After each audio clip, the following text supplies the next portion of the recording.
আলাইকুম সবাইকে ঈদ মোবারক জানাচ্ছি। মালয়েশিয়া অনেক বৃষ্টি হচ্ছে, অনেক বৃষ্টি, ঝড় তুফান শুরু হয়ে গেছে।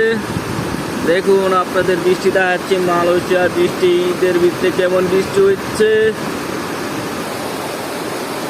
আপনার বৃষ্টি, প্রচুর বৃষ্টি মালয়েশিয়া। এখন ঈদের দিন মানুষ কিভাবে চলাফেরা করবে দেখুন, এভাবে বৃষ্টি হলে কিভাবে মানুষ চলাফেরা করবে। দেখুন অনেক বৃষ্টি,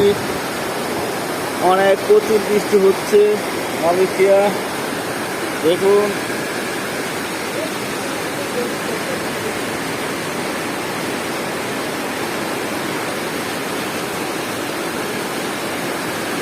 প্রচুর বৃষ্টি।